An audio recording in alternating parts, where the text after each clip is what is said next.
Well, my name is Akuzuru.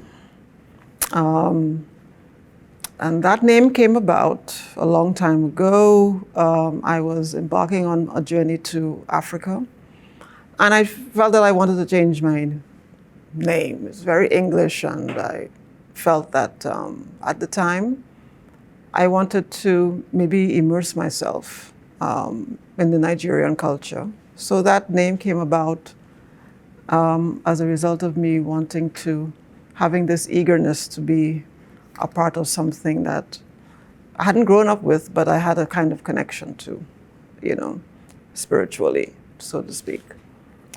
And so childhood was really quite magical. We were surrounded by lots of cousins and what have you, aunties and so forth. Grew up in Tunapuna in the East, and we were always very close, family-wise and stuff, children. The usual thing, you go to the secondary school. We went to St. Joseph Girls, and then that was the primary school, and the secondary school was St. George's College. And so that was, I've always been this, I've always been a kind of a shy, kind of, young teenager kind of person. Even as a child, I was always somebody who's, kind of a lone wolf kind of person, very much, maybe self-centered, but somebody who just wanted to, immersed in my own world kind of thing. In my own, not fantasy, but in my own world, and expanding on the idea of what that means, as a child. I was always interested in dramatic art, and of course, you sort of act that out or you manifest that, as a child and stuff. I was interested in designing clothing as well. And my mother used to stitch for her, for us, the children, school uniforms and what have you, and she would make the designs that I designed, and she would make them. So that was my first foray into realizing art projects through my mother, who would stitch these pieces and what have you. And so that continued. That was me as a very, very young teenager, and that sort of continued. And of course, during the teenage years, went to Caribbean School of Dance, trained in classical European dance, as ballet, and also contemporary dance as well. And also I did some classical musical training as well in piano. So I've always had this, so you would see probably in my work, I've always had this idea of sonic experiments and movement in dance. Not so much dance, but movement. That sort of reverberates and resonates in what I do today. I think it was something very organic. It's something that I was always drawn to. I started drawing on my own, when I was like maybe 13, 14, 15, that kind of age bracket. I was trying to perfect the human figure, delving into clothing, designing clothing on the body. And I got pretty good at working out the anatomy of a human body. Insects and things like that, for biology. So from doing that from biology, I thought, let me try the human body on my own.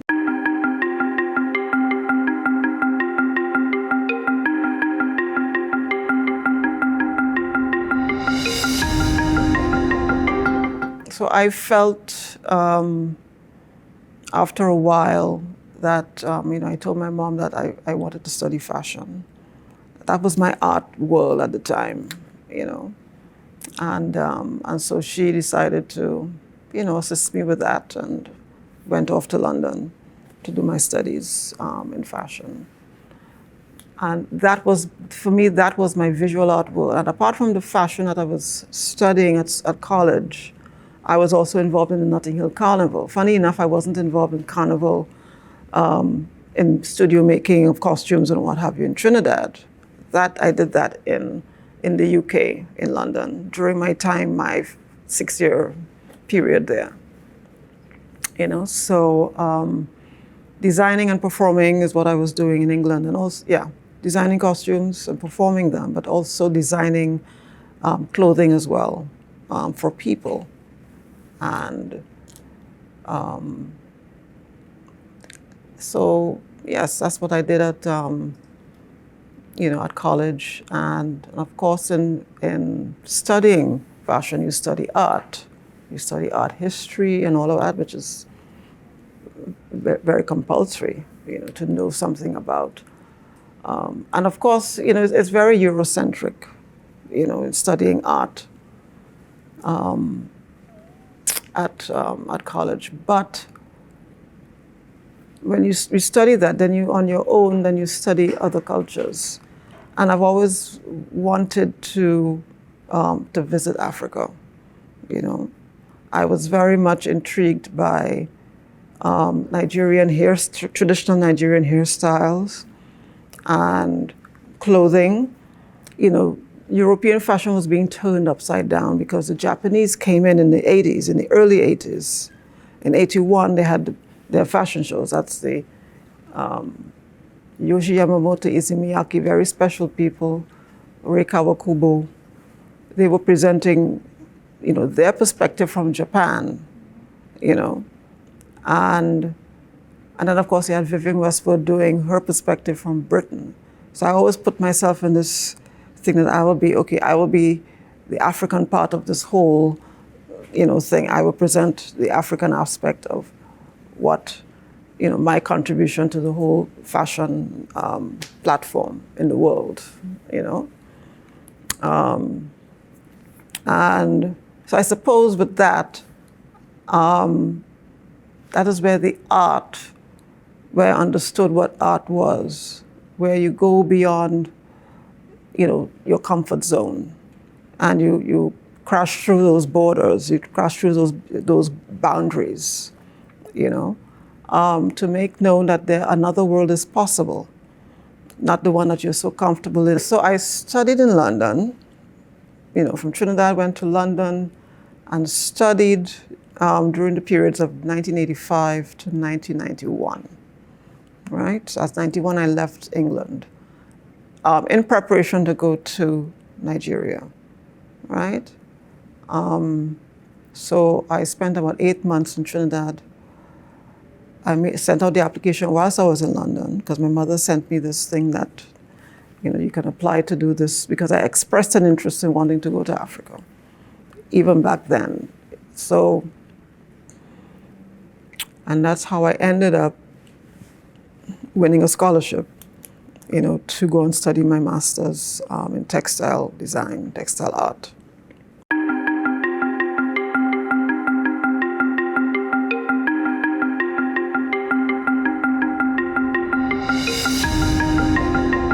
When I returned to Trinidad, that was in 91 from the UK, having finished my student days there. I think I made an approach to Jeffrey McLean, the then director of the Aquarella Galleries in Port of Spain, to do a solo show, to have a solo show that to mount my first solo show in Trinidad, and he was quite enthusiastic. And so I mounted this show of strange garments and drawings. It was just my world, my understanding of the world and the universe through clothing, right? And the opening reception was so interesting. Baron McBurney was still alive. She came to my opening, and she was very expressive about her approval of what she saw. She was quite flabbergasted. And of course, she's very dramatic, and she's like that, and expressing herself. you know. Leroy Clark, who was, you know, one of the revered and big artists in Trinidad and the Caribbean and in the world. He was also quite supportive of what I was doing, and he did his opening remarks and what have you for that exhibition. So Christopher Pinero was around as well. Christopher Pinero at the time was there, you know, because these are people that you see from a distance in the 80s when I was still like in my late teens before I went off to London, when you had all these amazing designers in Trinidad. And Trinidad had there was a moment where Trinidad was sort of put on the map, on the international map, fashion, because there was a program called The Clothes Show, which is a British program, and they featured probably different countries and a lot of British stuff, fashion, but contemporary fashion from different parts of the world. And Trinidad and Tobago was featured. Not the Caribbean, but Trinidad and Tobago. And so, you know, Claudia Pigas, Mailing, Christopher Pinero, Jeffrey Stamford, all these amazing people, Yoko Fang. I was a student in London when that program came out in London. So I was like, I have to see this, my God. I was so excited, you know, at the time. So those are the things that inspire you when you see your own little island being featured in such a big way through fashion, of all things, you know what I mean? And I'm a fashion student in London at the time, you know. So having done that exhibition at Aquarella, I was making preparations to leave that year, 92, for Nigeria, you know, to embark on another journey and expand on my ideas about art.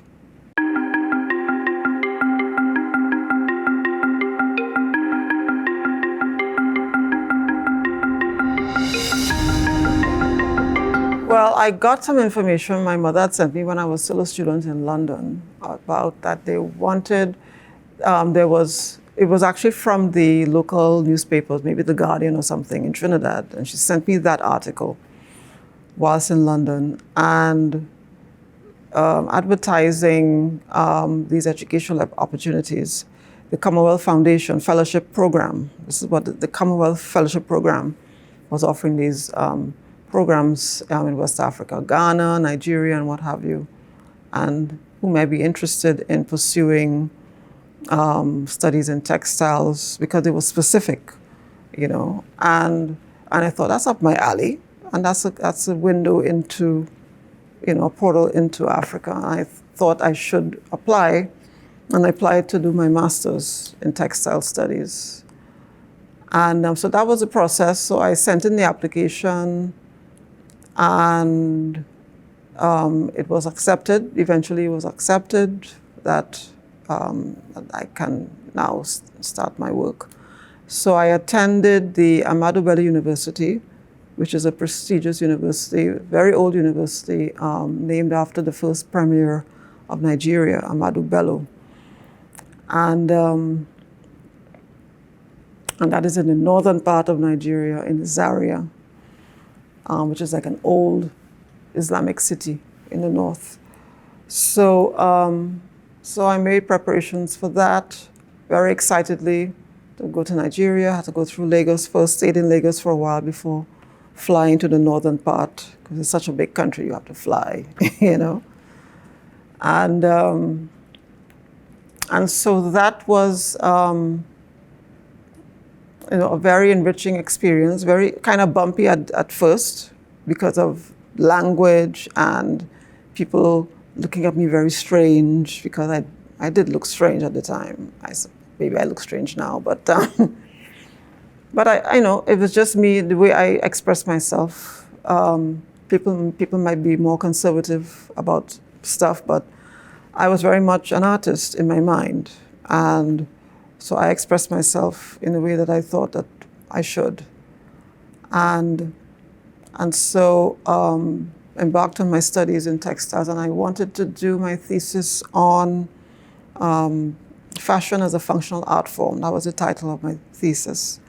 So the focus was, you know, fashion and and textiles that I had done myself, that I'd made through dyeing and what have you, dyeing processes in Nigeria. So I wrote my thesis around that. So I was in Nigeria for a total of about 7 years or so, 6 or 7 years, quite a while. And of course, that is partly due to universities going on strike every now and again. So it kind of disrupted the studies, but I continued my own research. It enabled me to, because I was determined that I wanted to really expand my research into Nigerian culture, and Nigeria is a country considered to be the root of Black culture in Africa, actually. So I continued doing stuff in Nigeria. I actually had a clientele. I became well known because I was designing clothing in Nigeria. I became well known, and I was designing clothes for expatriate and also sort of well-to-do Nigerian people and stuff. And so yes, Nigerians were sort of like the first sort of set of clientele who were really into my work and investing and stuff. And also I did an exhibition at Alliance Francaise in Nigeria as well. I had a solo show there. And then, studies came to an end, and then reluctantly I had to leave to come back to Trinidad to do my exchange in terms of, so I started doing stuff at, I was working as an adjunct visual art lecturer at the UE here when I came back to Trinidad. But also, I was invited back to Nigeria by the director of the Goethe Institute. She's now deceased, Renate Albertson. She invited me to do a solo exhibition. She was doing a thematic program where she was showcasing artists who use textiles and clothing in their work. And so she invited me to do a solo show. And I also, with that showing of installations of clothing as masquerades, that's the way I presented the work as sort of like sculptural masquerades, and also performance. So that was my first foray into performance as well. And the Nigerian dance troupe was brought in to do that movement for me, for that exhibition, So in many ways, there's so many stories in Nigeria, but I was quite well written about in the local tabloids, very enriching articles and stuff on my work. So I'm in deep gratitude to Nigeria being very important, an important pivot, in my life as an artist. And also the UK as well. And being in the midst of these groundbreaking artists, designers, and whom I consider to be poets and artists. So the UK had a very vibrant fashion culture, because the UK was considered to be very avant-garde in the way they approached fashion and clothing. So this is what really opened my world into the possibilities of how one can consider, the spiritual, the deeper aspects of why the culture of clothing and why you wear clothing and how it can change your life wearing a particular garment.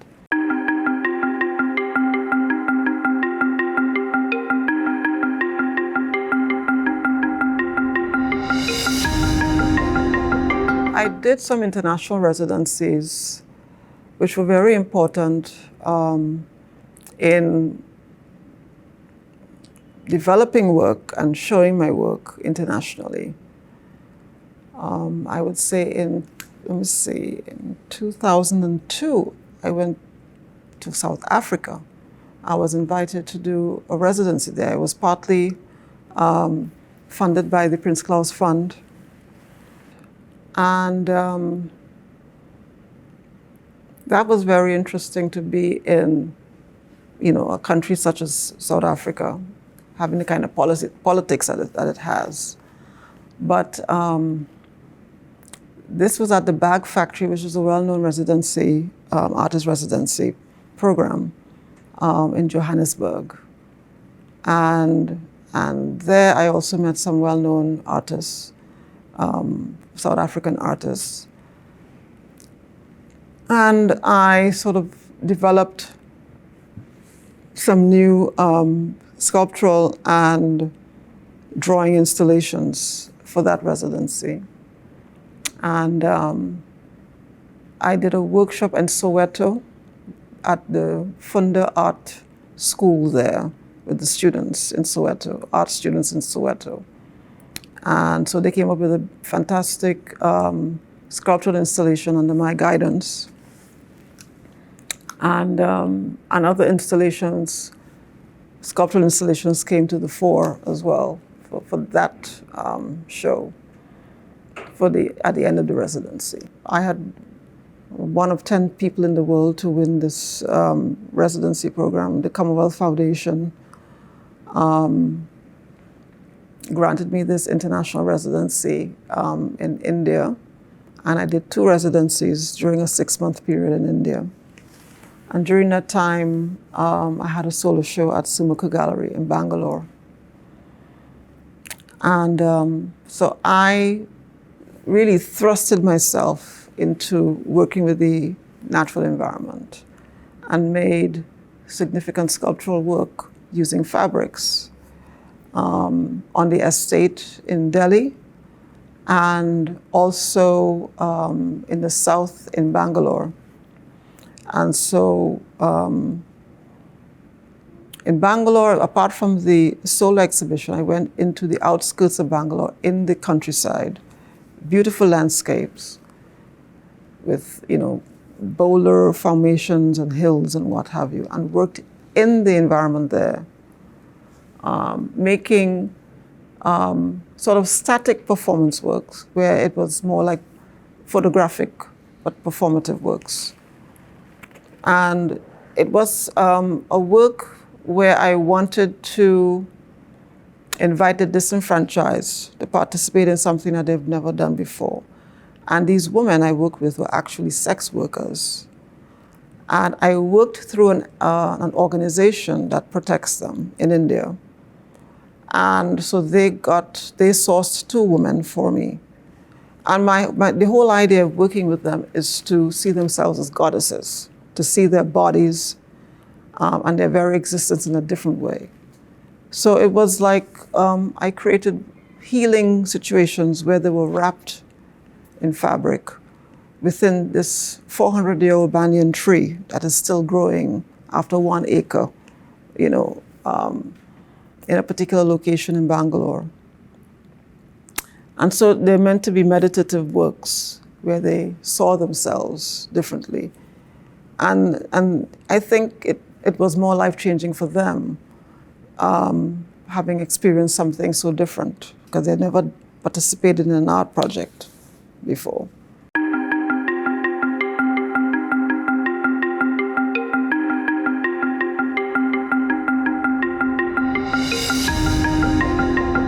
I was invited to the Perez Art Museum, Miami, which is known as PAM, in 2014 to present a new performance work.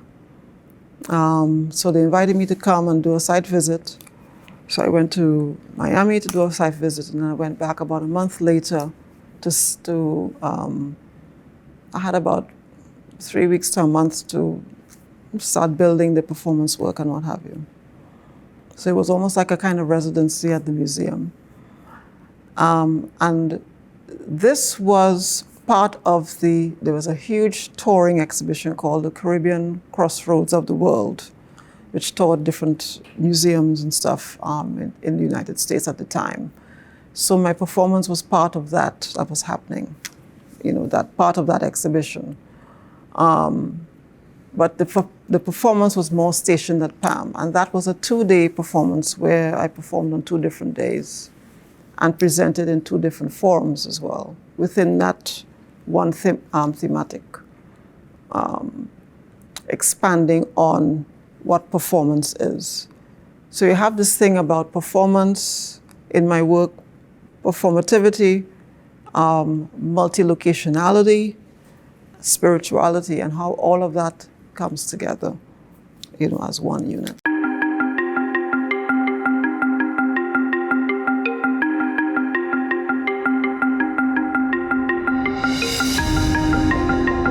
Solo exhibitions are important for me because it really enables me to expand in the way that you can't do in a group show, obviously, But in terms of what I did at the Central Bank Museum, Pathenogenesis, A Maze of Silence Within a Roar, is, to begin with, to start with the title of that work. I just arrived at that idea of, again, working on femininity and what that means. And I suppose the whole idea of parthenogenesis and having this supernatural power to reproduce oneself without, asexually, which means without mating with a male, which has been documented with animal species and also human females. For me, it's a supernatural feminine power, and it's something I wanted to expand on in different spheres. So, that's the whole idea of how parthenogenesis came up within the context of what was happening in Trinidad, A Maze of Silence Within a Roar, looking at how masses of people need to abide in oneself, this whole idea of having silence, having moments of silence, and really getting into that silence within yourself, within the roar of, incessant noise, and then this roar of absent-mindedly living, rather than really living in the moment, here and now. And I look at the central bank, and I looked at its proximity to the water, which surrounds us right now in this fantastic view outside these windows here. Its proximity to water is to the ocean, not just any water, but the ocean itself, was very significant. And architecturally, it also lent to the possibilities of expanding the idea within the space of this sort of like groundbreaking for Trinidad, for when these twin towers were built and what have you. And so I was quite excited when I was being considered to do this exhibition, and then given the green light to make the preparations. And so my thing was to look at all the different, transdisciplinary is what I call myself as an artist, but look at the several disciplines through which you can make this kind of statement. And I looked at the idea of expanding again on form, sonic form, and look at form itself using fabrics. But I'm looking at building these sculptures that spoke feminine power to me. And this is how some of these sculptural installations call, for instance, Priestess 1, Priestess 2, and Mama Ba Returns 1 and 2.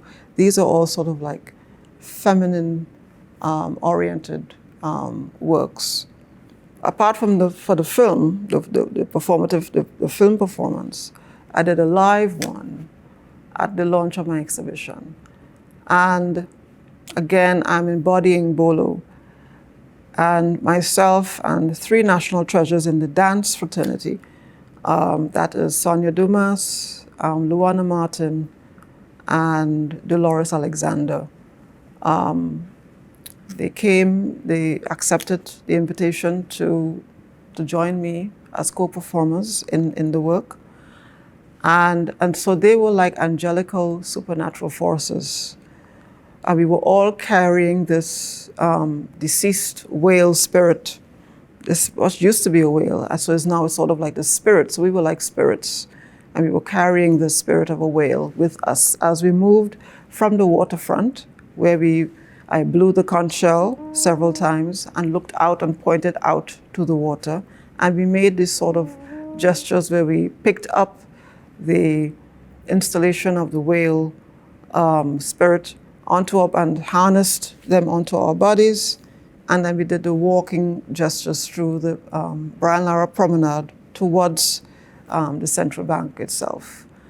And whilst we stood where the flags were that faced the central bank, the flags that probably represent different countries in the world, but there were no flags, but there were just the flagpoles. So I decided to put a lone flag, which was a flag that heralded the exhibition, but at the same time, for me, it was the spirit of Bolo and also representative of the exhibition, the entire exhibition itself. There's a particular piece, it was the simplest of forms that I made. It was really a simple, kind of like a sack form.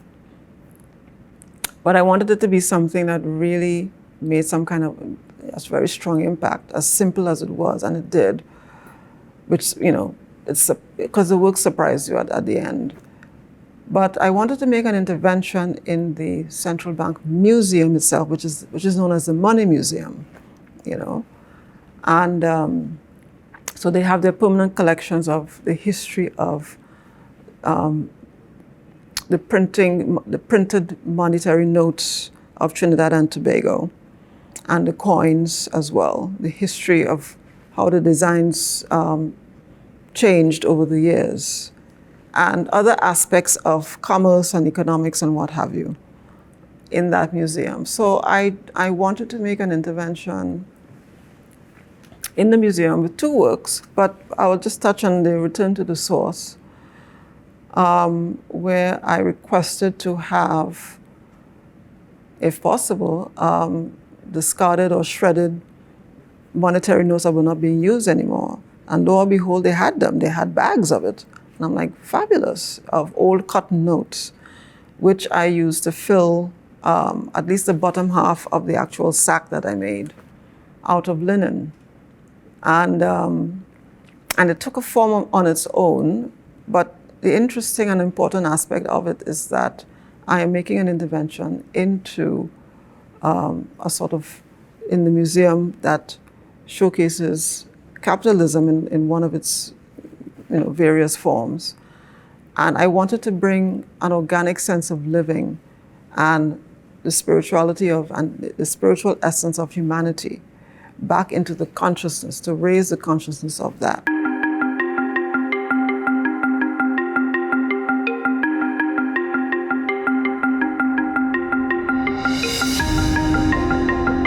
Well, what is interesting, what happened during the course of the exhibition here, there were about 3 or 4 other exhibitions happening in Port of Spain simultaneously. So I would say that the art scene in Trinidad is very much alive and kicking. It's rich, and again there has been a sort of continual opening for Caribbean art in the international art world. But this exhibition that I have done, which is a sort of milestone in my practice,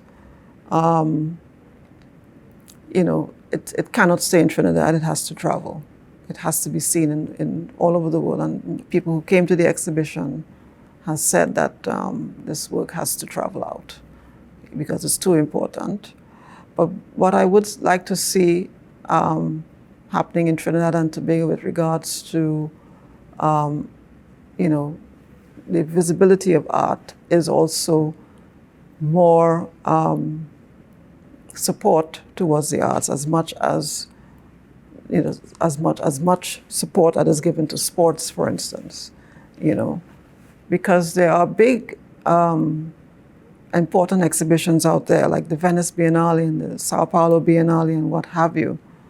The Venice Biennale is regarded as the Olympics of the art world, and it's very important. And so if one can make that kind of investment in, the sports arena and even the carnival, the same kind of financial support should be given to artists. And when looking at these international exhibitions, these international biennales, very, very important, But I would also say to artists or to the younger ones coming up that it can be a lonely road practicing this work, whatever you've chosen. If you've chosen to be an artist, it has to start with you. You have to make that choice on your own and start the practice before you even think about going to school, which is what I did. I've been practicing and making stuff long before I studied it in school, So you have to perfect yourself, I think, before, because it shows that, you are passionate. It has to be your passion. It's not just a job. It's a way of life.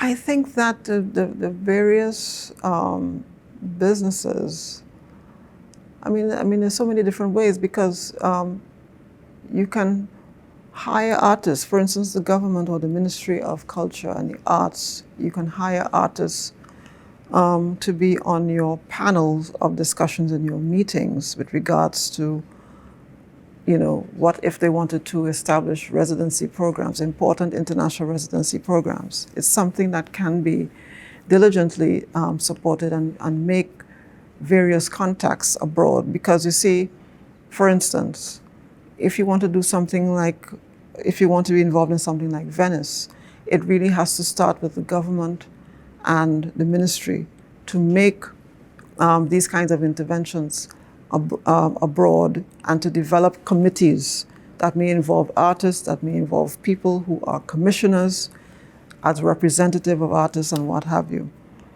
As far as businesses are concerned, if they have a creative department where they can actually hire artists to do certain works or to do workshops and what have you, especially young artists coming out of schools, where are they going? What is their direction? Because they may not have any money, they may not have any funds.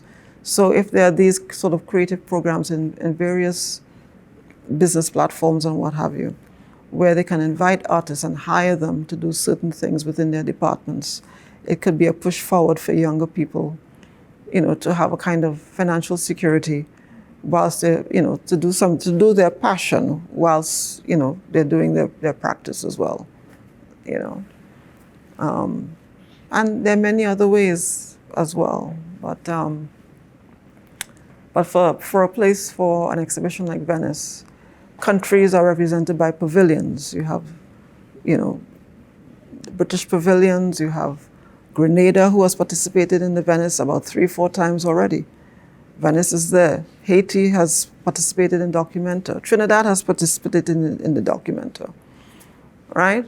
And you need to have government support and endorsement for that. And you need investment, just like the sports and the carnival arenas are invested upon, right? So that is important, very important, because other countries do it.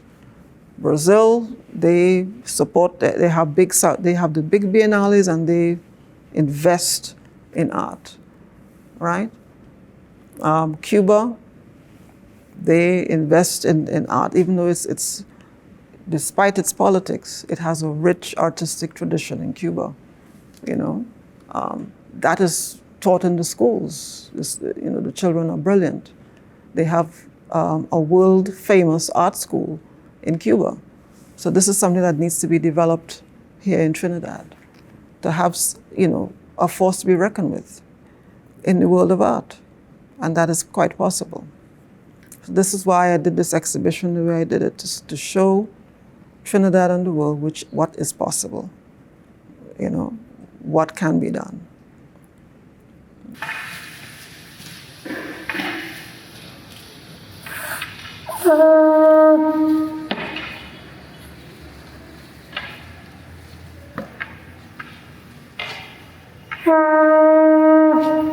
Well, I would like to say that a big thank you to the Central Bank Museum, to the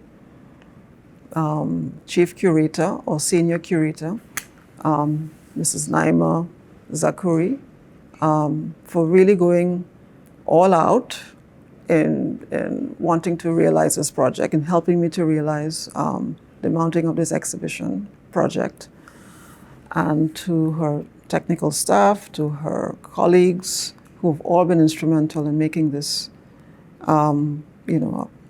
possible. It's an important historic work, which of course she has expressed to me. So I really feel that something really special has been achieved here at the Central Bank. It's been 4 years in the making, and so I'm really quite thrilled that something of this scale could take place in Trinidad. So it is international in scale, and it also has inspired, I think, many, many younger students who came and viewed the work, all the different school tours that came in. They were very, very inspired by the work, So, and so this is what I wanted. I wanted the younger ones to see art in a really big way, and to show what can be achieved in a little island like this in the world, because we are part of the world. Anyway, this is just a part of a big world, just like any other part of the world. So, yeah.